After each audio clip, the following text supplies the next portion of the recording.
Hola, Hola, ¿cómo estás? Soy Juliana de la cámara. bien, gracias. Hola Juliana, ¿cómo estás? Muy bien, ¿y tú? Bueno, yo soy Andrea Lener. Listo, Andrea, ya Laura debe estar por conectarse.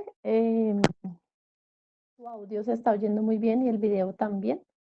Ok, ¿Tienes detrás de ti un cuadro o una ventana? una ventana.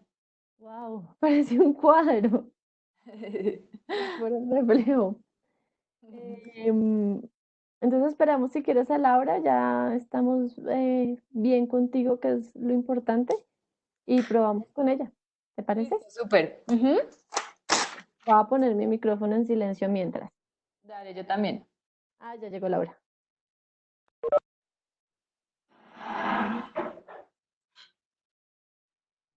Hola. Hola Lau. ¿Mm? Con Flora. Hola, Hola Lau. estamos. ¿Me oyen bien? Sí. Sí. Sí, habla un poquito más, esperemos a ver si se estabiliza. Ya, es que te estaba oyendo como entrecortado. Ah, bueno, de pronto me voy a acercar. Sí, eso te iba a decir, ¿estás cerca al módem? Sí, estoy cerquita del modo. Menos de un Y, metro. y tienes todas las aplicaciones del celular cerradas. ¿Tengo qué cosa? Todas las aplicaciones de tu celular cerradas, que solo No, está abierta. pongo modo avión al celular. No, modo avión no, porque si le pones modo avión se te cae el internet, pero cierra, si tienes alguna otra aplicación abierta, Ah, ok. WhatsApp o algo, ciérrala para que...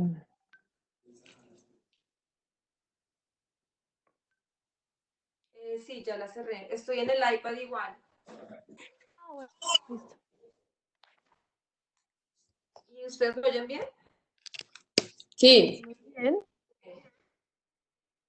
Eh, Falta que Santiago entre, me dijo que iba a Santiago, entrar. sí. Él es el que más nervios nos da. Que no funcione bien. Porque tiene 3 megas de internet. Que tiene 3 Ah, megas. caramba, sí, está complejo en los 3 megas. Pero bueno, en Pero últimas toca quitar el video. sí, y él me dijo también que tenía celular con 4G, entonces de pronto con el celular, en caso da. Laura, ¿tú tienes cómo ponerle audífonos a tu iPad? Sí, es mejor. Sí, sí, a veces te oigo muy lejos, como que se va la onda, entonces probemos a ver si de Ah, pronto listo. mejora. Voy a ponerlos.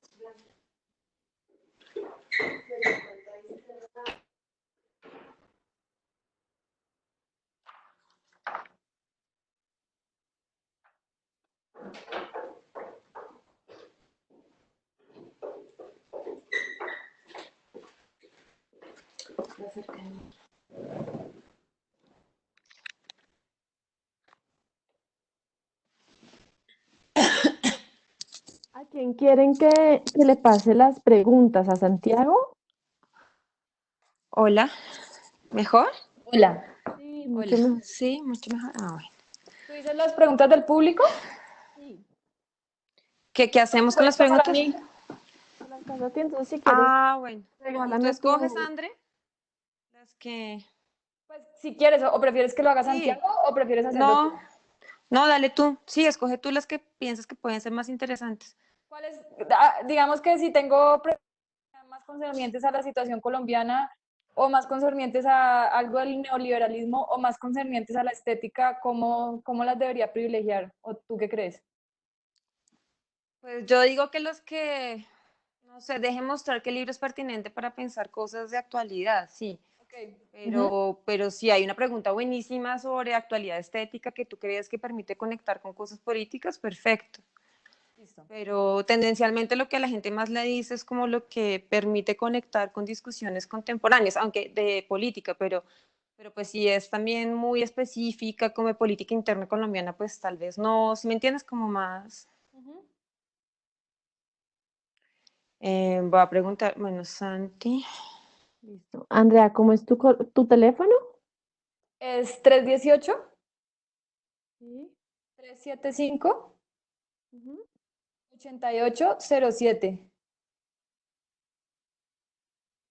Listo. Entonces yo te voy a escribir para que quedemos en contacto y por ahí, por el WhatsApp, te voy a hacer todas las preguntas. Ok. Ahí me están preguntando mi hermana que con Ahí el link, está, con el link que Santiago. mandaron en el flyer, cuando uno se mete ahí, que no sale como el link para meterse a esta charla. Sí, lo que pasa es que como es un live, lo que ocurre es que tienen que esperar. Entonces ya cuando sea las 3 de la tarde, donde dice video, a mano izquierda de la página, ahí les va a salir en rojo live. Entonces Ah, ahí ok. le dan clic y ahí sí, tiene que estarlo actualizando porque a veces a mí me ha pasado que me quedo en la página y digo, pero si ya empezaron, ¿por qué no ha empezado? Y claro, es que uno tiene que actualizar la página para que le aparezca. Ah, ok.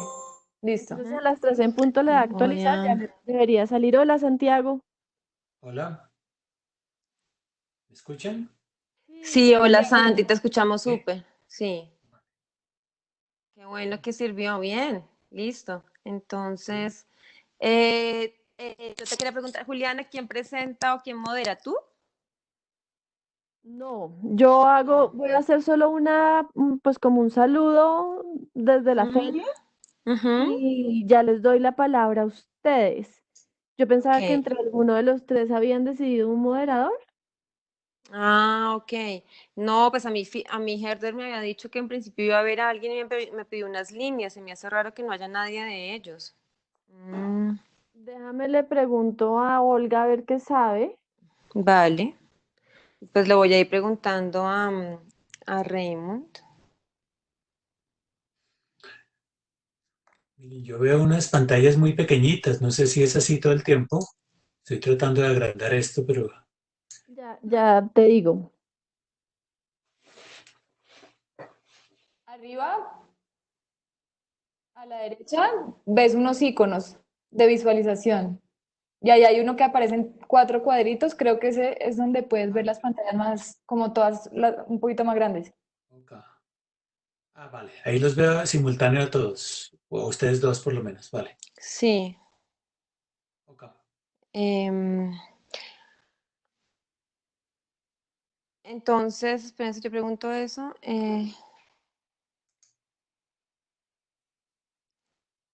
Y en todo caso, habíamos dicho que comenzaba como presentando el libro Santiago, luego Sí. Andrea, luego dejamos un espacio para que yo como respondiera interpelaciones que ustedes hubieran hecho y luego un tiempo para el público. Juliana, más o menos para el público son 10 o 15 minutos. 10. Usualmente dejamos 10. También Ok, depende un poquito como de la cantidad de preguntas que lleguen. ok, tú vas diciendo. Ok, Sí, yo se las voy enviando a Andrea apenas vayan ok. llegando, o sea, cuando van entrando se las voy enviando porque, no sé, a veces a algunos les gusta como meter la pregunta de una vez porque está encausada con el tema, Ujú, otros prefieren dejarlas a los 10 minutos, entonces pues yo se las voy pasando para que ok. ustedes vayan mirando si la quieren involucrar ahí o si la dejan hasta el final. Ujú, Le estoy preguntando a Olga lo del moderador, pero no, ujú. no me ha dicho nada. No, no, pues ahí está.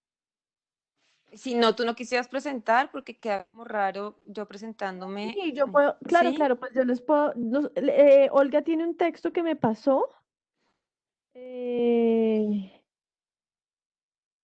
mm, Le ha pasado unas líneas ¿te las mando? ¿Te sí, la si pasó? quieres, mándamela. Lo que me envió Olga fue la Filbo en casa le da la bienvenida a los invitados de esta conversación, que hace parte de la programación de la Filbo. La conversación de hoy girará alrededor del libro Políticas de los Cuerpos de la filósofa colombiana Laura Quintana, que hace parte de la Sí. colección Contrapunto de Editorial Herder, que inaugura su catálogo con la obra de pensadoras filósofas colombianas. Eso es lo Sí, que me... bueno, está perfecto. Bueno, si quieres te mando, yo había hecho como unas líneas de Santiago, de Andrea y mías como pero pues mía ya quizás no haga falta, pero pues ahí te lo voy a mandar. Dale, pásamelo y yo uno todo antes de empezar. para decirlo. Gracias. Y me dice Olga que no tiene conocimiento de un moderador, que como desde la cámara siempre se planteó con ustedes tres. Ah, listo. Perfecto. Ya te lo mandé. Pero Ahí te debió llegar. no hay nadie de ¿Va a Hertz. poner en silencio un segundo mi micrófono? Ya le pregunté a Raymond, no sé, no me contesta todavía. Se me hace raro porque él había estado muy pendiente.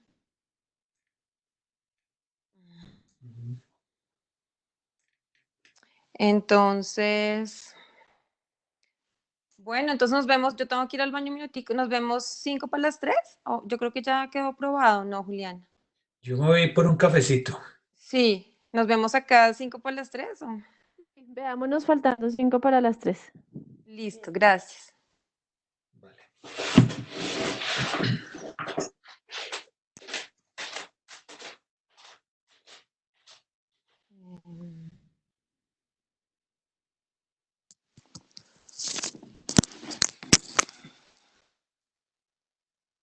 Todavía no le cojo. Cómo es que uno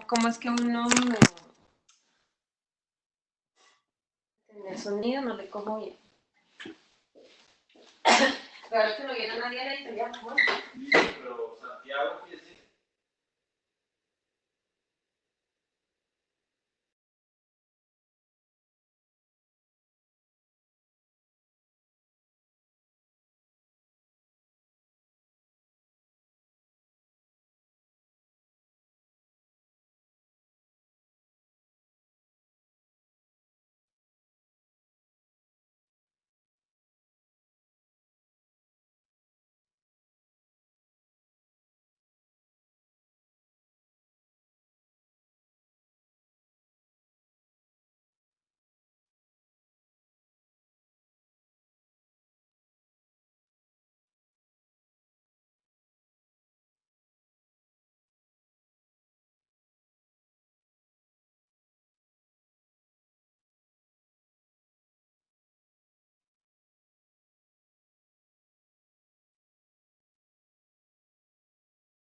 Hola. Hola.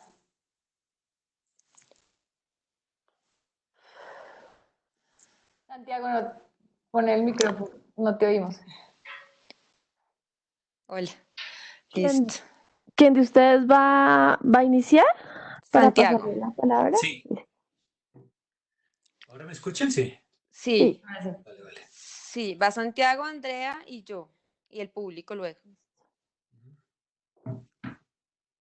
Pero si Santiago tiene de pronto unas preguntas que te haga, ¿no sería mejor que las respondas y luego hable yo? ¿O como intercalado? ¿O mejor las dejamos todas para el final? No, al final, Al final, para que porque el si no queda público tenga mucho tiempo. oportunidad de Sí. hablar, la gente que quiera. Yo no tengo muchas preguntas. Ah, Iremos Tal a ver vez, cómo se da la cosa. bueno. Santiago, pronuncio bien Slavoj Zizek. Zizek. Como con dos J's. Zizek. Zizek, ok. Zizek. Zizek. Ah, bueno, ahí cada uno pronuncia, pero creo que yo lo pronuncio Zizek. Yo también. Pues Zizek. yo lo pronunciaré como los expertos. Ahí me ves bien, es que me recosté. Sí. O me más. Sí, te ves bien, pero te ves mejor cuando estás Ah, bueno. más cerca. Sí, sí, sí, está un poquito Listo. pixelada la cámara, Laurita. ¿Sí? Ah, Sí, yo la veo un poquito pixelada, Andrea la ve mejor. Un poquito. ¿Los demás? ¿Bien? Tal ¿O vez ahí esa bien? luz que tienes ahí detrás Ah, voy a apagarlo. es como, sí, como que estorba un poquito.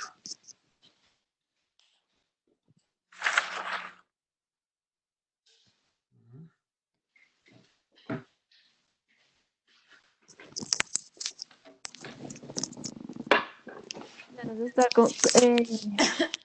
¿con quién estamos de la cámara, Cata o Aureli? Amigo Juli con Listo. Aureli. Hola. Hola, ¿cómo están? Hola. Hola. Muy bien. Entonces, en un minuto más o menos les pongo el aire y les aviso, pues, como al momento que les ponga. Acá alguien me está preguntando que el evento no aparece en la página de Facebook de la feria.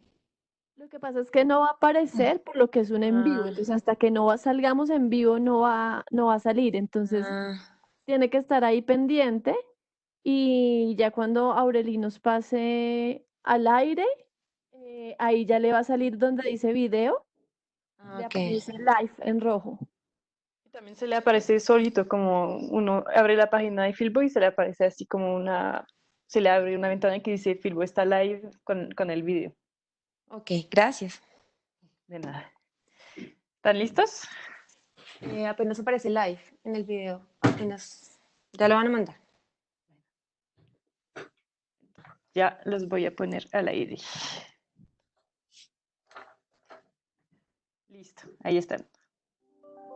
Buenas tardes. La Filbo en Casa le da la bienvenida a los invitados y a los asistentes a esta conversación que girará alrededor del libro Políticas de los Cuerpos de la escritora, profesora y filósofa Laura Quintana. Este libro hace parte de la colección Contrapunto de la editorial Herder, que inaugura su catálogo con la obra de pensadores y filósofas colombiana. Nos acompaña también Santiago Castro Gómez, profesor de la Universidad Javeriana, con una amplia trayectoria de investigación. Sus dos últimos libros son El tonto y los canallas, Notas para un republicanismo transmoderno y revoluciones sin sujeto, Slavoj Žižek y la crítica del historicismo posmoderno. Nos acompaña también Andrea Lerner, profesora de la Universidad de los Andes. Sus áreas de expertise son estética moderna y contemporánea y ecologías políticas. Santiago, te dejo a ti la palabra para iniciar el conversatorio. Gracias por acompañarnos. Bueno, muchas gracias a la Filbo por esta invitación y por haber continuado con la iniciativa de presentar los libros a pesar de la situación en que estamos. Me parece muy importante que podamos seguir comunicados, que no nos dejemos separar y que estemos pues en comunicación unos con otros. Yo quisiera, en primer lugar, felicitar a la editorial Herder por esta nueva serie de publicaciones, Contrapunto, que busca pues presentar el trabajo de filósofos y filósofas colombianos, no solo entre nosotros mismos, sino también a nivel de América Latina. español, de manera que me parece una iniciativa muy importante. Muy importante, felicito al señor Raymond Herder por esta iniciativa. En realidad los libros están muy buenos, de una gran calidad de edición, buena letra, buen diseño de carátula, digamos, son objetos muy, muy bonitos. Y pues me alegro mucho de que lo hayan hecho. Bien, para los que no conocen a Laura, pues yo voy a hacer una muy brevísima presentación de su trayectoria académica, de cuál es el camino que ella ha recorrido para llegar a este libro. Ella se doctoró en la Universidad de Colombia con una tesis sobre la estética de Kant. Y de ahí fue desplazando su interés hacia la filosofía política de Hannah Arendt, especialmente por temas relacionados con la comunidad, con la violencia, seguramente pues impactada por la situación social en Colombia, ella fue desplazando su interés hacia pensar estos temas de la violencia en Colombia y principalmente las resistencias comunitarias al conflicto interno armado en Colombia. De este interés surgen dos libros, básicamente, que quiero resaltar. En primer lugar, el libro Movimientos Sociales y Subjetivaciones Políticas, pero también el libro Cómo se forma un sujeto político, en los cuales en esos dos libros ella participa como coeditora, y en donde ya me parece se deja ver muy bien su interés por la filosofía política de Jacques Rancière. De manera pues que el libro que nos corresponde presentar hoy es el resultado de una trayectoria muy interesante, ya maduro de esta trayectoria, y que me parece a mí que sin lugar a dudas coloca a Laura Quintana como un referente importante de la filosofía política en Colombia. Bien, voy a referirme ahora brevemente a la lectura del libro, también para informar a los lectores y a los participantes. El libro se compone de dos grandes partes, cada una se divide en 3 capítulos. La primera parte del libro está dedicada a poner en discusión el tema de la emancipación de los cuerpos, viendo pues muy de cerca la metodología estético-política de Rancière. Este es un tema que le da mucho valor agregado al libro, porque Laura aquí está arrojando luz sobre un tema muy poco tratado en la filosofía política, que es el modo en que los cuerpos pueden romper con formas de sujeción que los condicionan. Tradicionalmente, yo diría que el mainstream de la filosofía política se ocupa de otras cosas, se ocupa de otros temas, de temas que nada tienen que ver con los cuerpos o con una política de los cuerpos. Se ocupan, qué sé yo, de las condiciones formales de la deliberación política, como en Habermas, o se ocupan de las características que debería tener una teoría de la justicia, como en Rawls, o de los criterios normativos del Estado democrático, o de las condiciones para una lucha hegemónica, etcétera. Temas todos muy importantes, sin lugar a dudas, pero un común denominador de eso es que ninguna de estas líneas de pensamiento se ocupa del problema de la corporalidad, de las corporalidades, y del hecho de que la emancipación política pasa también por los cuerpos. Esto es algo que yo valoro mucho de este libro, como Laura pone sobre la mesa este debate, lo cual significa desde luego poner de relieve la dimensión estética de la política. O sea, esta línea de este interés por la estética que ella lo trae ya desde su tesis doctoral en Kant, sigue ahí esa línea, ella sigue muy viva en el pensamiento de Laura Quintana y lo encontramos muy bien en este libro. Sobre todo en el último capítulo, me da la impresión, cuando ella dialoga un poco más con prácticas artísticas. Bien, esto en cuanto a la primera parte del libro. La segunda parte también tiene 3 capítulos y se ocupa de mostrar cómo este planteamiento en torno a la dimensión corporal de la política puede ser útil para comprender las acciones de algunos movimientos populares en Colombia. ¿Cómo? Pues en el sentido precisamente de que estos movimientos promueven acciones que desestabilizan formas establecidas de regulación sobre los cuerpos. Es decir, que desafían ciertas expectativas sobre el modo en que se supone que estos cuerpos deberían comportarse o deberían inscribirse en ciertos universos simbólicos. Entonces, lo que Laura muestra muy bien en esta segunda parte del libro es que lo que está en juego allí es que hay formas diferentes de subjetivación política, tema que ella también venía tratando desde antes en algunos de sus libros. Y con ello nos invita a poner entre paréntesis una cierta visión muy académica, muy ilustrada, según la cual estos movimientos populares necesitan siempre como de la asesoría de los intelectuales críticos, ¿no? De los ilustrados que hacen ver cosas que estos movimientos no pueden ver y no hacer. Entonces, esta también me parece a mí una de las mayores aportes del libro, poner en duda esta desconfianza elitista con respecto a las capacidades críticas de la gente común. Y en este sentido me parece que la Quintana se apropia de manera muy creativa del método de la igualdad que propone Jacques Rancière, pero llevándolo incluso hasta lugares a los que el mismo Rancière no se hubiera siquiera atrevido, no hubiera llegado nunca. De manera que por eso el subtítulo del libro es muy apropiado, que se subtitula Emancipaciones desde y más allá de Rancière. En cuanto a la estructura del libro, la parte formal del libro, pues me parece un libro que además está magníficamente escrito, está divinamente escrito, la argumentación es clara, evita tecnicismos innecesarios y cuando es inevitable, digamos, entrar en el terreno del análisis conceptual, lo hace de una manera sencilla sin que haya una pérdida de rigurosidad de los análisis. Algo que me gustó mucho del libro, además, es que no rehúye el debate de ideas. Es un libro que no tiene temor, no tiene miedo de enfrentarse, digamos, con otras posiciones de la filosofía política. Lo hace además con mucha personalidad, con mucho carácter. Yo he disfrutado en particular mucho el capítulo 5, los capítulos 4 y 5 en realidad del libro, donde Laura discute con diferentes corrientes de la filosofía política contemporánea, discute con Laclau y Mouffe. Con Habermas no discute mucho, pero más con Miguel Abençour, con García Linera, con Boaventura de Sousa Santos, hasta con Íñigo Errejón. Entonces, pues, uno podrá o no estar de acuerdo con el modo en que estas distintas posiciones están representadas en el libro, pero lo cierto es que estos dos capítulos a mí personalmente me han ofrecido un riquísimo panorama de los debates de la filosofía política contemporánea. Y esto es algo que yo valoro mucho también en la lectura que hice del libro. Otra cosa que yo destacaría de este libro es la metodología que emplea la autora. Me ha gustado también el modo en que el libro se mueve más allá de los límites, digamos, de la disciplina filosófica, los límites de la discursividad propia de la filosofía, que por lo general se centra pues, en análisis de conceptos, aclaración de conceptos o discusión con autores reconocidos en la historia de la filosofía.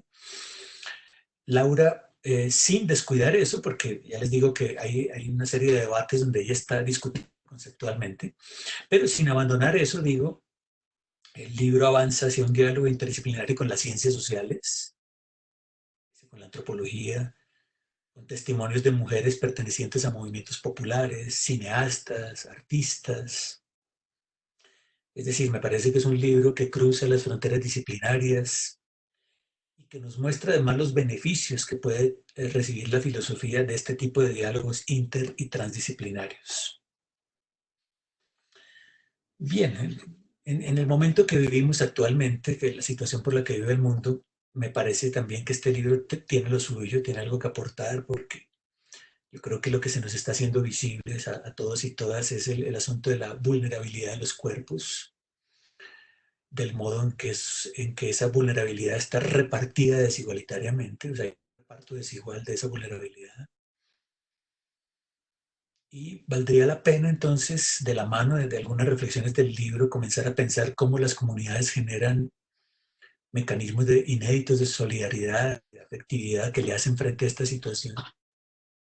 Pero también me parece que habría que pensar mecanismos institucionales que necesitamos para contrarrestar el debilitamiento pues, de las instituciones públicas, de la salud pública sobre todo. Yo creo que el libro, sobre todo en el primer capítulo, contiene una reflexión muy importante sobre el modo en que las políticas neoliberales han generado lo que Laura llama una desposesión de los cuerpos, una destrucción de los afectos comunes que vinculan esos cuerpos, por lo cual me parece que la reflexión, sobre todo en la segunda parte, en torno a la reinvención de lo común, me parece paulatinamente importante para pensar este momento.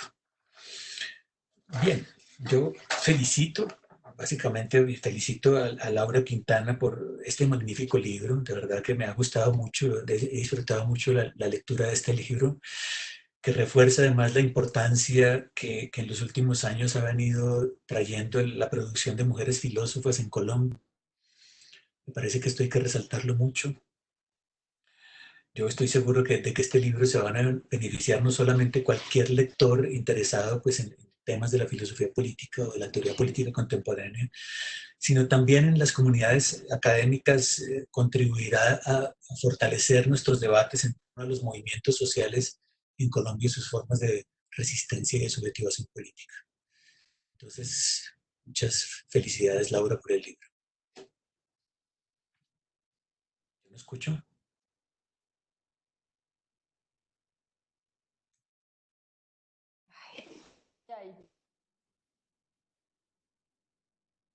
Gracias, Santiago, por esa presentación tan generosa. Mil gracias.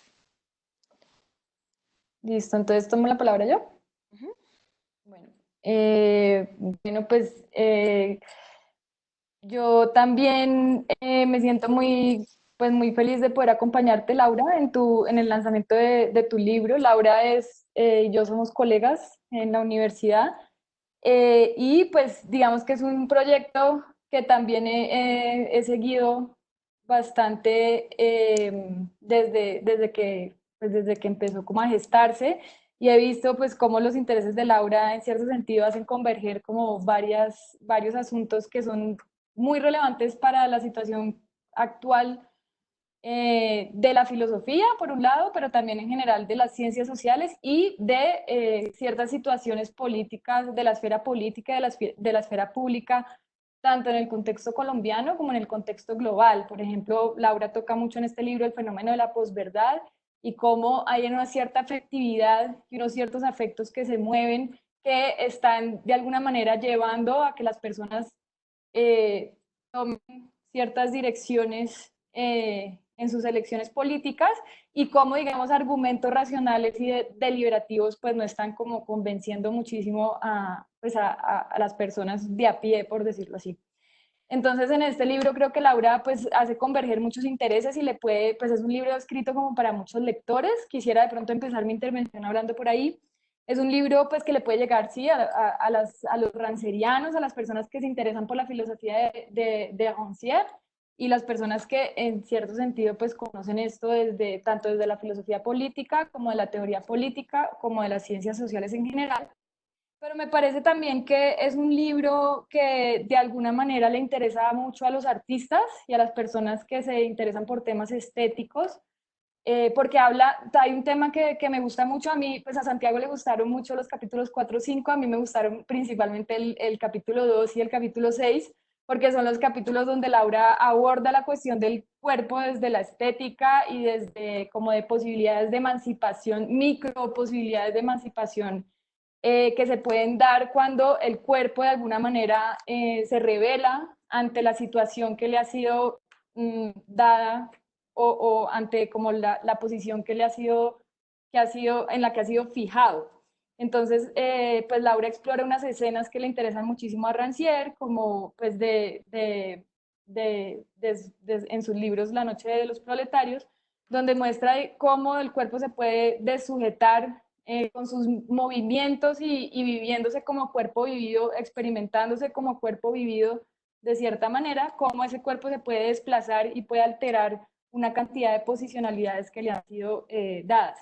Entonces, pues por ese lado me parece que es un texto que le interesa también mucho a las personas que se interesan por cuestiones de la corporalidad y los no materialismos y como de la materialidad en general. Y luego en el capítulo 6, Laura toca el tema de cómo hay una cierta teoría crítica que aborda el problema de la sociedad del espectáculo, de la espectacularización de la imagen y como de la puesta en escena en general de la violencia, y cómo desde la teoría crítica por lo general se asume que como una especie de infantilización del espectador, donde se piensa que el espectador no tiene suficiente capacidad para no dejarse abrumar y desbordar por el exceso de imágenes.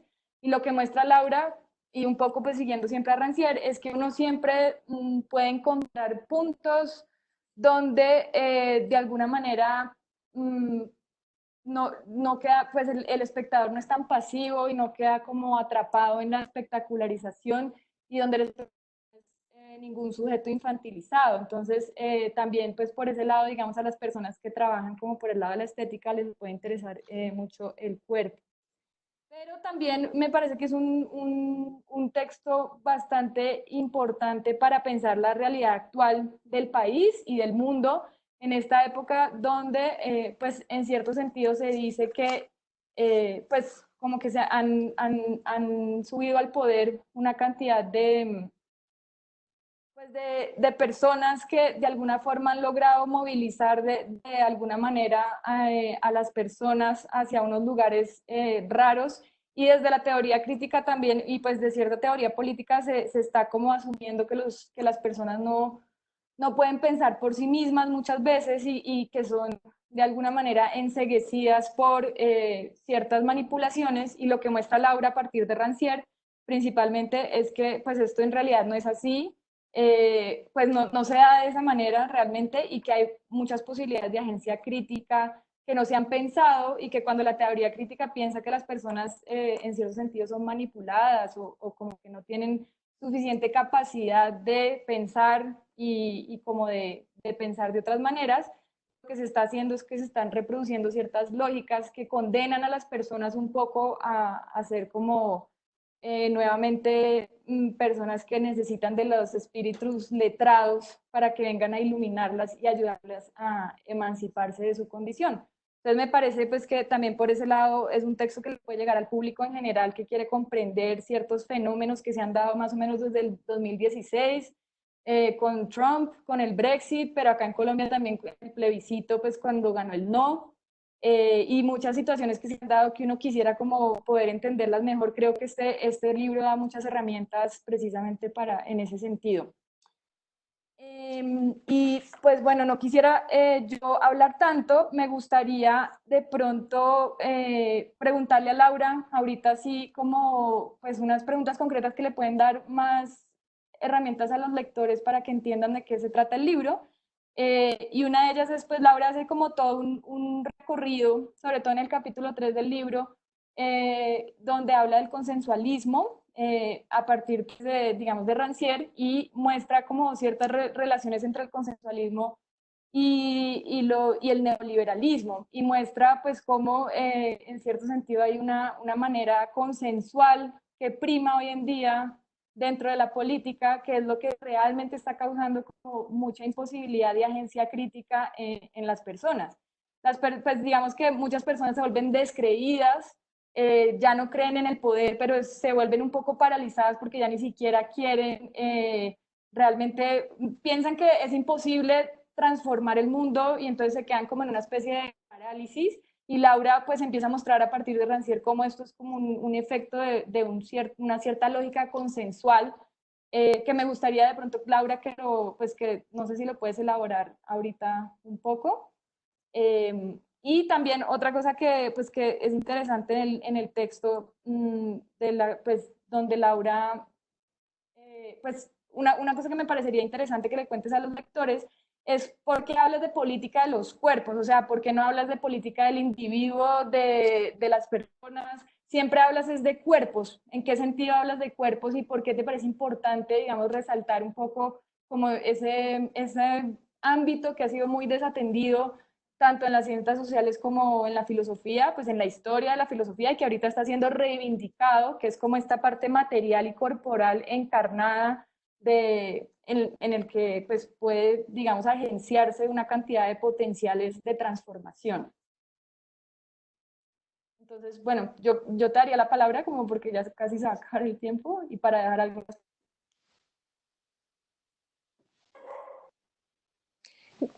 Mil gracias, Andrea. Mil gracias de nuevo, Santiago, por las generosas presentaciones. Estoy muy contenta de estar acá. Le agradezco sobre todo a Editorial Herder por el trabajo tan profesional que hizo con el libro, a la Filbo por abrir este espacio, a ustedes por las presentaciones de nuevo y al público que nos acompaña hoy. Bueno, este es un libro que, como lo decía Santiago, sí recoge un recorrido que yo he hecho por algunos años, aunque paradójicamente lo escribí algo frenéticamente en 8 meses, pero es un libro que se nutre de muchas conversaciones con amigos, con colegas, con estudiantes y también con experiencias de activismo y de investigación con antropólogos que me permitieron ir a algunas regiones de Colombia y darme cuenta cómo los actores políticos en las regiones producen un vocabulario político muy rico que me hizo cambiar muchas posiciones y me abrió muchas preguntas. Este libro realmente empiezo a pensarlo cuando se da el resultado del no en el plebiscito, porque de alguna manera veo en la discusión pública colombiana un interés por señalar y por insistir en cómo la gente había votado irracionalmente en esta elección y que esa irracionalidad se debía al manejo emocional y afectivo que había llevado a cabo la campaña a favor del no. A mí me interesó mostrar, y eso es uno de los vectores más importantes del texto, que esa comprensión de la agencia que supone que la gente vota de determinada manera porque simplemente es manipulada o porque simplemente es ignorante, pues le quita agencia a los sujetos e impide reconocer otras problemáticas que están mediando en su acción política o en sus escogencias políticas. Entonces me interesó desplazar el campo de discusión y pensar que si la gente, por ejemplo, vota por opciones políticas que redundan en su precarización, no es tanto una cuestión de ignorancia, sino que es una cuestión afectiva, es una cuestión del deseo. Tiene que ver con la manera en que la gente se ha convencido que hay opciones que ya no tienen lugar, tiene que ver con la manera en que la gente piensa pues que simplemente todo es la reiteración de lo mismo, que si vota por X va a ser igual a Y, y me interesó pensar cómo se habían producido esas comprensiones bastante acentuadas en el imaginario, el vocabulario y la manera de pensarse de los sujetos políticos en el país, en contraste también con otras cosas que veía en las regiones que visité y en las experiencias etnográficas que leí, en donde se veía que las personas del común, sin tener mayor conocimiento, podían también organizarse políticamente y producir transformaciones políticas importantes en sus maneras de vivir, en su manera de organizar el territorio, en su manera de pensarse a sí mismos. Y entonces allí yo estaba leyendo a Rancière y de pronto pensé que Rancière es un autor que permite justamente dar cuenta de esta agencia de los sujetos populares sin infantilizarlos, sin producir una visión paternalista de estos. Y por eso empecé a explorar ese texto que es tan poco conocido, digamos, es conocido, pero tampoco leído, tampoco explorado filosóficamente, que es La Noche de los Proletarios. Me di cuenta que los filósofos, y hablando con el mismo Rancière, él está de acuerdo con eso, leen tendencialmente muy mal la obra de Rancière porque se fijan son en los textos sistemáticos, en los textos que tienen tesis y recogen argumentos muy concisos como el desacuerdo o las 10 tesis sobre política y pierden de vista La Noche de los Proletarios, que es quizás el texto más importante de Rancière. En ese texto se muestra muy bien cómo los cuerpos pueden producir desde la materialidad de la experiencia cotidiana transformaciones en la imaginación, transformaciones en el lenguaje, transformaciones en la manera de sentirse con los espacios y con los tiempos que les permiten también ver otros problemas y relacionarse de otra manera con otros actores políticos e incluso emerger como actores políticos, crearse como sujetos políticos. Entonces, por ejemplo, ahí me interesó ver cómo desde la cotidianidad de lo más banal, como organizar el día, hacerse una rutina, escoger ciertas prácticas respecto de otras, cómo eso puede transformar a un cuerpo y cómo desde esa transformación corporal, pues los cuerpos pueden darse cuenta de otras posibilidades de sentido. Ahí, digamos, quería señalar de la mano con la pregunta de Andrea, pues que lo corporal empezó a ser muy importante porque cambia mucho hablar de cuerpo, hablar de sujeto, hablar de individuo. Digamos que la noción de cuerpo, tal y como la utilizo en el texto y la exploro y la voy elaborando también, implica reconocer la materialidad de la experiencia, cómo los cuerpos son conformados por historias que se sedimentan en ellos, hay una memoria corporal, pero esa memoria corporal no los determina por completo y ahí me distancio de algunas teorías de estudios culturales sobre la posicionalidad que piensan que los condicionamientos determinan por completo a los cuerpos e impiden que ellos puedan realmente tener transformaciones cualitativas. Entonces me interesa explorar a partir de ese lenguaje corporal cómo desde la materialidad de la experiencia un cuerpo puede lograr transformaciones cualitativas de esa misma experiencia que le permiten también ver de otro modo el mundo y organizarse de otro modo con otros actores políticos. Y entonces, bueno, para redondear algunas cosas que también quería decir, el libro por eso mismo no es tanto un libro sobre Rancière, sino que usa de Rancière dos cosas, una su metodología, que es algo que no se ha explorado mucho en las lecturas de Rancière, que es una metodología que yo llamaría más que transdisciplinaria, indisciplinaria, porque desestabiliza fronteras discursivas. Y también eso me permite abrir la discusión sobre cómo hacer filosofía hoy, porque a veces siento que los filósofos están muy cómodos con definir disciplinarmente qué sea la filosofía, pero yo creo que la filosofía es justamente un pensamiento indisciplinario que se caracteriza por transgredir fronteras, y yo creo que este texto es profundamente filosófico en ese sentido, porque la filosofía piensa también desde la afuera, piensa también interrogándose por el mundo, y por eso también me interesa reivindicar una filosofía de la contingencia, una filosofía que piensa lo que pasa y que piensa cómo ciertas problemáticas pueden ser consideradas de otra manera para poder abrir otras narrativas y otras formas de imaginarnos y otras formas de considerar prejuicios que se han instalado demasiado en nuestra forma de comprensión del mundo. Y dos, también me parece interesante tomar del planteamiento de Rancière, pues esta comprensión tan igualitaria de la emancipación que implica romper un poco con esa lógica vertical que suponen algunas teorías políticas que piensan que el filósofo político debe modelar la realidad, decir a los actores políticos lo que deben hacer, darles guías, darles parámetros regulativos. Yo creo, y eso me lo enseñó muy bien mi experiencia con actores políticos en los territorios, que la gente que sufre los problemas es la que mejor puede también elaborarlos. Eso no supone una política de la identidad, eso supone que hay un conocimiento justamente corporal y material que tiene que ver con la forma en que la gente puede reconocer las dinámicas que le atañen por la manera en que se localizan esas dinámicas. Y eso me hizo pensar que puede emerger también un pensamiento que es más colaborativo, que piensa lo común también desde la manera en que se produce el conocimiento. Porque creo que, como lo decía Santiago, hoy en día la cuestión de lo común en el neoliberalismo rampante que vivimos debe ser pensada de nuevo. Es fundamental reconsiderarla en las instituciones, reconsiderarla en las prácticas, pero también reconsiderarla en las formas de saber. Cómo pensamos, desde dónde pensamos, cómo producimos nuestros vocabularios políticos, cómo pensamos la agencia de los actores.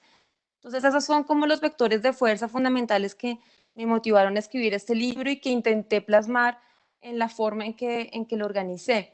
La cuestión del consensualismo que indagaba Andrea, por la que preguntaba Andrea, me parece crucial. Yo creo que vivimos en tiempos donde el neoliberalismo se ha hecho hegemónico, y a mí me interesó mostrar cómo algunos conceptos de Rancière, en particular el de consenso, el de consensualismo, permitía intervenir en la discusión sobre el neoliberalismo. Por eso el capítulo 3 es un capítulo que construye un diálogo entre David Harvey, Wendy Brown y Rancière, mostrando una comprensión marxista del neoliberalismo, una comprensión más Foucaultiana del neoliberalismo y la comprensión que tiene Rancière de lo que otros han llamado neoliberalismo y que él llama consensualismo.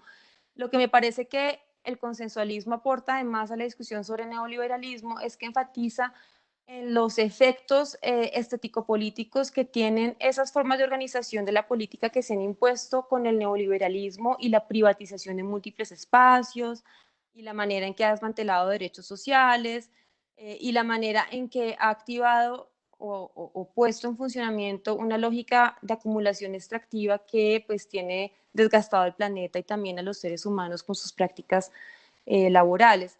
La noción de consensualismo permitía insistir cómo todo eso tiene que ver también con la manera en que el consensualismo privilegia una lógica de expertos que desposea a los actores de agencia, y también una lógica temporal, ¿no? Que hace pensar que la manera en que vivimos es la única pensable, que no hay otras posibilidades y que el estado de cosas se impone sobre nosotros. Entonces, frente a eso, pues me interesó también abrir la posibilidad de pensar otros arreglos temporales para también desde ahí intervenir en la discusión sobre las formas de agencia, porque evidentemente la agencia siempre está condicionada por el lugar en el que se mueve y por la manera en que ese lugar está también articulado por condicionamientos. No sé si abrimos la discusión para el público, las preguntas para el público, o si ustedes quieren decir algo más a partir de lo que yo dije. No quiero extenderme tampoco mucho. No sé si Santiago quiera decir algo. Tengo yo aquí varias preguntas del público. No sé si tú quisieras añadir algo, preguntar algo, Santiago, antes o le damos lugar a las... Escuchemos al público a ver qué. Bueno, entonces aquí tengo tres preguntas. Una es de Rodolfo Vanga. Él pregunta lo siguiente, él dice, en la metódica de la igualdad de Rancière es importante la presuposición de la igualdad de las inteligencias. Es un punto de partida ineludible. ¿Existe algo semejante en relación con el cuerpo o con los cuerpos? Sí, listo. Bueno, la presuposición de la igualdad es algo que también se puede volver muy indeterminado e enigmático porque la igualdad es un presupuesto, dice Rancière, vacío en el sentido en que nunca podemos determinar por completo qué sea, porque siempre puede manifestarse de maneras que no sospechábamos a las que podía dar lugar. Entonces, sí, de hecho a mí me interesó hacer valer una capacidad de los cuerpos que vinculé con el presupuesto de igualdad, porque digamos que muchas teorías críticas se parte de la desigualdad corporal y claro que sí, vivimos en arreglos corporales muy desiguales, donde los cuerpos que todos somos vulnerables nos sentimos en distribuciones de capacidades y de sentidos que son tremendamente inequitativas. El mundo que habitamos es terriblemente inequitativo y eso hace que como cuerpos nos sintamos tremendamente marcados por desigualdades, pero lo que me interesó reivindicar allí es que en medio de esas desigualdades tan brutales, en medio de esos padecimientos y miserias, en medio de condiciones que también han sufrido las marcas tremendas de la violencia, los cuerpos muchas veces pueden hacer lo que no se esperaba de ellos y pueden demostrarse capacidades que muchos de nosotros no esperábamos encontrar en ellos.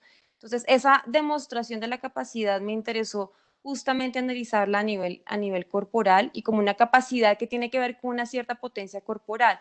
Un texto que me permitió ver ese cierto espinosismo en los planteamientos de Rancière es El maestro ignorante, en donde Joseph Jacotot insiste muchísimo en esa potencia común de los cuerpos, pero es algo que los comentaristas han perdido por completo de vista.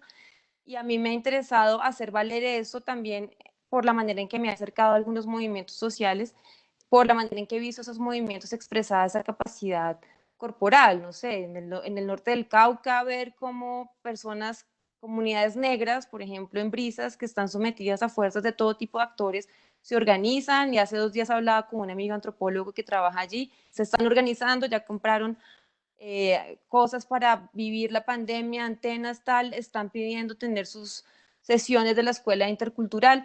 Entonces, a mí me parece que a veces la academia reconoce muy poco esa agencia corporal de los sujetos. ¿Por qué? Porque termina reduciendo la agencia a las condiciones iniciales de desigualdad, que no se pueden desconocer, pero que son condiciones que en todo caso le dan a los sujetos muchos padecimientos y muchas formas de desposesión en medio de las cuales ellos también pueden, ellos mismos, no las condiciones, darse otras formas de actuar. Y con eso, para terminar el punto, lo que realmente está en juego es pensar una emancipación que no se puede asumir como afuera de las sujeciones, sino que por eso el lenguaje de la torsión es muy importante en el libro. Las formas de emancipación emergen en medio de las sujeciones, de las condiciones tremendas que los cuerpos tienen que enfrentar, y se manifiesta justamente por la capacidad de esos cuerpos de hacer algo en medio de esas sujeciones que permite fracturarlas y que permite abrir espacios de vida que para ellos puedan ser también más dignos y habitables. Eso no tiene nada que ver con la resiliencia neoliberal, no tiene nada que ver con el empoderamiento, eso tiene que ver con una capacidad de organización y de imaginación y de experimentación corporal que la gente tiene y que ojalá las instituciones pudieran incentivar más, porque de ningún modo estoy tampoco diciendo que qué bueno que haya precariedad, porque así la gente puede manifestarse como más creativa y experimentadora. Lo que estoy diciendo es, aunque evidentemente queremos instituciones que reconozcan más esa capacidad de las personas en condiciones que son brutales, que apuntan casi que a neutralizar cualquier forma de aparición de la capacidad, la gente igual puede manifestar esa capacidad. Bueno, hay otra pregunta bueno, hay muchas preguntas, entonces voy a hacer una selección. Hay una pregunta de Gustavo Quirola, hola Tavo, que dice lo siguiente: ¿por qué hablar de afectos? ¿Por qué hablar de afectos políticos inmunitarios en el libro? Ujú. Bueno, gracias, Tavo, por tu pregunta. En el libro la cuestión de los afectos está oblicuamente, implícitamente, explícitamente está en el libro que estoy escribiendo ahora, pero en política de los cuerpos me interesa ya pensar el afecto como una dimensión del condicionamiento, en el sentido en que pues, el afecto tiene que ver con cómo ciertas fuerzas, cómo ciertas marcas corporales, cómo ciertos trazos se han ido grabando a los cuerpos y cómo desde allí los impulsan, pero de una manera que siempre es conflictiva, que siempre es heterogénea. Entonces me interesó pensar la heterogeneidad del condicionamiento y cómo el condicionamiento tiene una capacidad de impulsar, de mover a las personas. Y ahí me interesó, digamos, ver que de pronto hay distintas formas de afectividad, hay distintas formas de afecto. Por eso, en ese escenario del que yo partí, que era el plebiscito y el no, la victoria del no en el plebiscito, me interesaba pensar que más que irracionalidad versus racionalidad, lo que se movió allí fueron afectividades muy destructivas, muy inmunitarias, en el sentido en que identifican un riesgo, lo fijan como amenaza y a partir de allí se protegen para intentar cerrar el espacio político. Me interesa pensar que se puedan desarrollar afectos que no sean inmunitarios en ese sentido, que quizás puedan reivindicar otra forma de entender el sistema inmunológico. Esto último no está en política de los cuerpos, es lo que estoy trabajando ahora, pero lo que sí está en política de los cuerpos es la necesidad de pensar otros vocabularios afectivos que reconozcan la vulnerabilidad de los cuerpos y cómo en medio de esa vulnerabilidad los cuerpos pueden darse una potencia, porque creo que el lenguaje de la vulnerabilidad no es opuesto al lenguaje de la potencialidad. A veces hay lecturas un poco falogocéntricas de la potencia, como si fuera una potencia de mando. A mí me interesa pensar una potencia que es algo que reconoce la capacidad en medio incluso de la mayor fragilidad. Y creo que los afectos inmunitarios se protegen contra la vulnerabilidad, permea mucho esa comprensión del sujeto que tenemos como el sujeto soberano, autodeterminado, que puede todo como un chacho. Ese sujeto se inmuniza frente a su propia vulnerabilidad y frente a su propia diferencia y creo que le impide esa inmunidad, le impide reconocer la relacionalidad que tiene con otros cuerpos.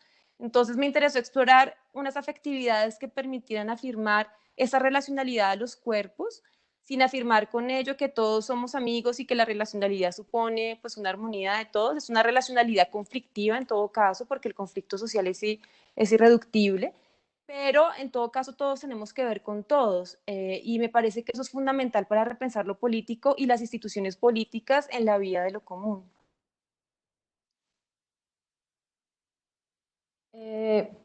Listo, hay otra pregunta de un momentico, de Juanita Romero, que me parece importante. ¿De qué forma la agencia se logra recuperar a partir de la potencia de la cotidianidad? Bueno, es que todo depende de qué entendemos por agencia. Hay muchas Las maneras. preguntas de agencia, entonces de pronto no sé si puedes hablar un poco porque están preguntando que tú buscas recuperar una noción de agencia de los grupos presurizados y también como de agencia de los cuerpos, y entonces hay varias personas que preguntan cómo se logra recuperar eso a partir de prácticas cotidianas. Se logra recuperar la agencia. Sí, bueno, digamos que todo puede empezar por discutir qué es una agencia. Yo creo que tenemos una visión muy voluntarista de la agencia tendencialmente, de acuerdo con la cual la agencia implica justamente ser un sujeto que puede escoger sus opciones de manera incondicionada o puede autodeterminarse, puede darse su propia ley o puede, digamos, tener una capacidad de escoger con voluntad plena lo que quiere. A mí me interesa trastocar ese lenguaje de la agencia. Yo pienso en la agencia como la movilidad que un cuerpo logra darse, pero no por encima del condicionamiento, sino en medio del condicionamiento. Y en el capítulo 2, por ejemplo, exploro, siguiendo esta figura que le interesó a Rancière, pero que tiene una vida propia más allá de Rancière y tiene unos textos propios, que es el carpintero poeta Goni, exploro cómo, por ejemplo, este carpintero puede, a través de la experiencia misma de pelar un piso cuando está arreglándolo, sentir de otra manera su movilidad corporal y pensar de otra manera cómo se relaciona él con el espacio y con lo que ve a través de una ventana, a través de esa movilidad corporal, pero que permita que él tenga otra experiencia del cuerpo, cosas que va leyendo y se encuentra por la calle, sujetos que va entrando en relación con él, el hecho de que tenga espacios distintos a los laborales también en las noches y pueda reunirse con otros compañeros a hablar de poesía o incluso a leer filosofía. Entonces yo creo que la cotidianidad es siempre un ensamblaje, es siempre algo muy heterogéneo en donde tenemos que ver con muchas cosas y en esas interacciones que tenemos con las cosas pueden aparecer encuentros que no esperábamos que cambien nuestra relación con la cotidianidad. Y esos encuentros permiten que puedan ir produciéndose paulatinas alteraciones que me permiten reconocer de otra manera el movimiento de mi cuerpo. Y eso también tiene que ver con la manera en que los actores pueden relacionarse con la necesidad y pueden relacionarse con el esfuerzo corporal que hacen para llevar a cabo ciertas rutinas. A todos nos ha pasado que, por ejemplo, cuando estamos sometidos a situaciones muy difíciles, nos damos cuenta en medio de esa dificultad de que realmente podíamos sobreponernos, no gracias a la autodeterminación, sino gracias a que podíamos darnos otros arreglos vitales de una manera que era imprevista unos meses o unos años atrás. Entonces yo creo que ese darse otra forma de actuar que yo vinculo con la noción de agencia que me interesa defender, tiene que ver con la manera en que los sujetos pueden articular su experiencia cotidiana de otra manera. Y por supuesto me parece muy importante reivindicar esa emergencia de la agencia en la cotidianidad. Bueno, entonces, Pablo Amortegui pregunta, ¿cuáles serían los determinantes de los cuerpos? ¿Cómo podemos identificarlos en nuestra cotidianidad? No entiendo muy bien determinantes a qué se refiere. Yo prefiero tendencialmente más el vocabulario del condicionamiento que de la determinación, y esa quizás es una influencia nietzscheana, porque la determinación tendencialmente sugiere condiciones que me marcan de una manera que puede ser muy cerrada, mecánica, y me lleva a comportarme de una manera dada que se vuelve casi que necesaria. Entonces hay un lenguaje de la necesidad que está muy inscrito en la idea de determinación. A mí me interesa más la idea de condicionamiento porque en el condicionamiento también hay una necesidad, hay algo que me lleva a actuar por el arrojamiento, por la manera en que yo estoy situado en esas condiciones, pero las condiciones se pueden pensar como heterogéneas, como condiciones que pueden de alguna manera entrar también en conflicto por su misma heterogeneidad. Yo, por ejemplo, estoy condicionada por X cosa que recibí en mi infancia, pero resulta que empiezo a leer otras cosas y entre esas condiciones empiezan a dar tensiones y conflictos y en medio de esos conflictos se pueden dar fracturas. Entonces, primero no me interesa fijar unas determinaciones para los cuerpos. Me parece súper importante reconocer que los cuerpos están arrojados a condiciones que los exceden. No escogí nacer en Colombia, no escogí hablar el idioma que hablo, no escogí la familia en la que nací, pero a partir de allí y de esas mismas condiciones pueden tejerse otras condiciones que hacen que en ese enlazamiento se produzcan también alteraciones que me hacen comportarme de otra manera. Y entonces me interesa pensar que en los cuerpos se da, claro, un condicionamiento que tiene que ver con el arrojamiento cultural, que tiene que ver con la cultura, que puede tener que ver con la sociedad en la que se vive, que puede ser también biológico, aunque atravesado también por la manera en que la biología está marcada también por la historia y por la memoria de los cuerpos.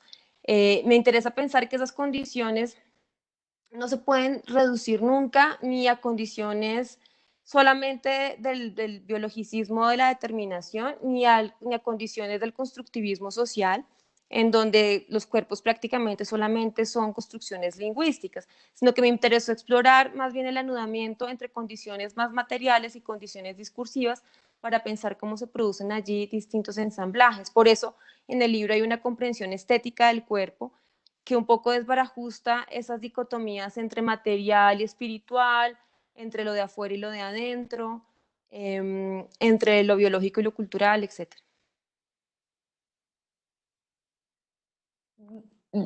Bueno, hay muchas preguntas, entonces eh,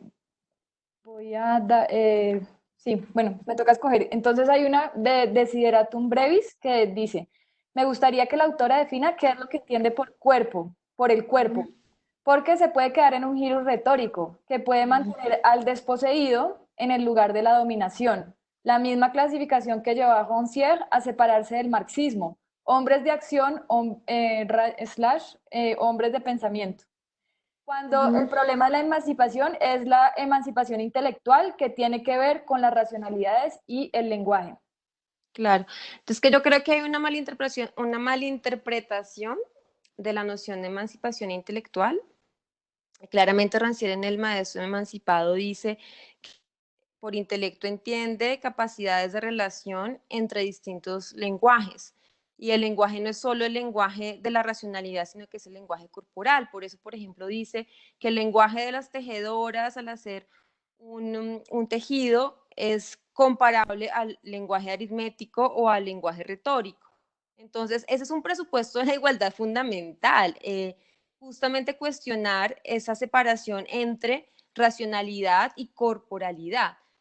Lo que Jacques Cotot reivindica es que los sujetos pueden también aprender, por ejemplo, demostraciones matemáticas o pueden aprender poesía si, por ejemplo, pueden hacer buenos zapatos o pueden, por ejemplo, hacer un buen tejido o pueden, por ejemplo, no es el caso de Jacques Cotot, es mi caso, manejar muy bien un taxi. ¿Por qué? Porque allí hay una capacidad de aprender y de atender que puede reivindicarse para llevar a cabo las otras asociaciones. Entonces, pues no entiendo ese presupuesto de la pregunta y pues invitaría al que la hace que revise ese presupuesto. Pero más allá de eso, a mí no me interesa proponer una definición cerrada de lo corporal porque solo podemos definir lo que no tiene historia. Me interesa pensar los cuerpos como ensamblajes y ahí intervengo en la metodología de los ensamblajes en teoría social y me parece súper importante pensar cómo un cuerpo siempre está configurado a través de arreglos que tienen que ver con, como ya lo dije, condiciones biológicas, condiciones culturales, condiciones sociales, formas de decir, formas de representación, formas de imaginarse, y todo eso va configurando lo que entendemos por una identidad corporal. Entonces a mí me interesa pensar cómo esas identidades corporales pueden producir transformaciones en esos arreglos que las componen y esas transformaciones pues implican también reivindicar otras formas de hacer valer sus razones y su capacidad discursiva. Quizás haya en la pregunta un privilegio de la discursividad que a mí pues me interesa también contrarrestar en el sentido en que el lenguaje no es solamente discursivo y hay un lenguaje corporal que no puede reducirse al lenguaje discursivo. Hay un movimiento, hay una kinesis, hay una afectividad que no puede reducirse a discursividad. Bueno, y hay dos preguntas que van un poco hacia el mismo lugar y tiene que ver con las instituciones. Y creo que hay varias preguntas que van en ese lado, entonces las voy a resumir en una que yo me voy a inventar, pero que recoge como esas. Dice, ¿cómo se inscribe estas prácticas? Espérate un momento. A ver, ¿cómo se inscriben estas prácticas? Estas prácticas de los cuerpos y de las inteligencias, o de la emancipación de los cuerpos y de las inteligencias, ¿cómo se podrían integrar estas prácticas en instituciones sociales? Esa es una pregunta como entre lo que hizo, una pregunta que hizo Gustavo Quirola y otra de Sebastián Camargo Buenas. Bueno, pues es que la institución está en todo lo que hacemos porque el lenguaje mismo es una institución, la familia es una institución, la universidad, los colegios son instituciones. Entonces ya de antemano toda nuestra acción está condicionada por instituciones. Entonces a mí me interesa pensar cómo los cuerpos al cambiar, por ejemplo, sus prácticas cotidianas, pueden ser movidos a crear otras organizaciones con otros cuerpos. Entonces emergen, por ejemplo, movimientos sociales, colectivos populares, formas de asociación comunitaria, barriales, etcétera, en donde justamente se trata de hacer algo con respecto a las instituciones de base que un sujeto encuentra porque le parecen sujetantes, porque traen estos o aquellos problemas. Entonces yo creo que los sujetos populares ya han creado instituciones populares que no necesariamente tienen un vínculo o un diálogo con Estado y por eso diferenciaría instituciones populares de instituciones estatales. No todas las instituciones populares tienen una relación de pertenencia a las instituciones estatales y a mí me interesa pensar en el capítulo 5 si pueden crearse también instituciones estatales que puedan inscribir más la igualdad y que puedan estar más abiertas al conflicto, porque a mí me parece que algo que ha sido muy problemático en Colombia y que tiene que ver también con las condiciones de violencia que el país ha vivido, es el hecho de que las instituciones estatales se han protegido todo el tiempo contra el conflicto. Y eso tiene que ver también con la agencia de los cuerpos. El hecho de que yo no reconozca que pueda haber desacuerdo social tiene que ver con quitarle agencia a los cuerpos y con pensar que simplemente hay un modelo de organización estatal que además tendencialmente beneficia a unos pocos, ¿no? Y ese beneficio y esa desigualdad pues trae consigo seguirle quitando agencia a aquellos que pues quedan cada vez en una condición de mayor desigualdad. Entonces, me interesa, y ese es un propósito del capítulo 5, abrir esa discusión, cómo se pueden crear instituciones más expuestas al conflicto, que a su vez sean instituciones que permitan construir mejor lo común. Y ahí pues podrán, si compran el libro, mirar las discusiones que llevo a cabo allí. Me sirvo, por ejemplo, de planteamientos como los de Raquel Gutiérrez para mostrar que siempre hay una potencia de experimentación y de creación popular, de creación de instituciones populares, que no hemos logrado encontrar cómo puede mantenerse en un diálogo y en una tensión constructiva con las instituciones estatales, porque lo que tendencialmente tiende a pasar, porque lo que usualmente tiende a pasar es que las instituciones estatales le quitan capacidad de coordinación, organización a las instituciones populares para monopolizar las decisiones políticas. Y ese es un problema que han encontrado siempre las revoluciones, es un problema que también enfatizó Hannah Arendt sobre la revolución, cómo la revolución una vez es vencedora, se protege con respecto a las formas de participación y conflicto y tiende a cerrar los espacios de intervención popular. Una pregunta que me interesó en el capítulo 5 es si podemos imaginar y crear instituciones estatales que permitan reconocer más esa capacidad de la gente para decidir sobre sus problemas, que puedan organizarse más de abajo hacia arriba y no de arriba hacia abajo, y que permitan entonces que las personas puedan decidir mucho más sobre asuntos que les conciernen. Porque hoy en día vivimos en un Estado que le quita cada vez más agencia a los sujetos. Lo hablábamos esta mañana con Andrea y está también en el libro, en el capítulo 5, el ejemplo de las consultas populares. La Constitución del 91 permitió las consultas populares para que sea la gente la que decida, por ejemplo, sobre programas o intervenciones extractivas, y el actual gobierno se ha empeñado en quitar esas consultas populares para simplemente decidirlas verticalmente a través de expertos en economía que obviamente están a favor de los emprendimientos que quiere favorecer el gobierno, tendencialmente vinculados con grandes capitales. Entonces creo que la discusión pasa por ahí. Bueno, quedan 6 minutos, entonces no sé si Santiago, tú quieras decir algo, intervenir antes de que se acabe o hacemos otra pregunta. Bueno, no, yo no hice preguntas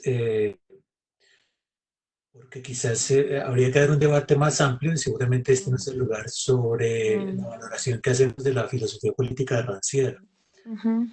Laura y yo tenemos valoraciones diferentes de los alcances de la filosofía política de Rancière. Laura lo ha tímido y ha mostrado lo que se puede hacer con Rancière. Yo creo que hay cosas que no se pueden hacer con Rancière, hay cosas que sí se pueden hacer con Rancière y Laura las ha mostrado muy bien, pero hay cosas que no se pueden hacer con Rancière y que requeriríamos de pronto ir a otros referentes filosóficos que nos permitan complementar aquellos lugares a donde Rancière no llega.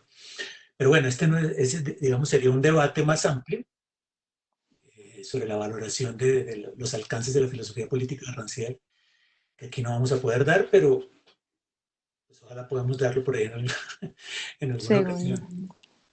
Sí, sobre eso último quiero decir algo. Yo estoy completamente de acuerdo con Santiago. De hecho, es algo que a mí me molesta a veces de algunas apropiaciones de otros autores como Foucault, y es que se quiere hacer con el autor todo. Yo no pretendo eso, yo estoy completamente de acuerdo. Hay cosas que uno puede hacer sirviéndose del pensamiento de Rancière, hay cosas que no. También por eso el libro tiene ese más allá de Rancière. Por ejemplo, la pregunta por instituciones de lo común es una pregunta que no se hace Rancière y que yo sí me vi en la necesidad de hacer.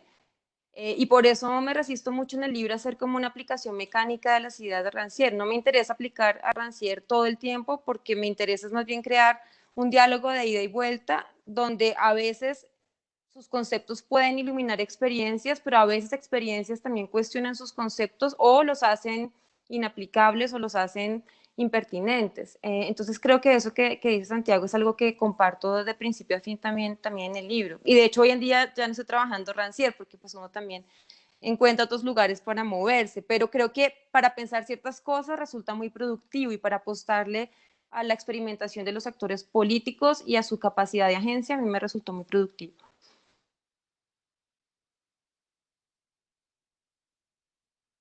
Vale. No sé si Bueno, respondes la bueno, última pregunta, que quedan 3 minutos o sí, ¿sí? sí. Listo.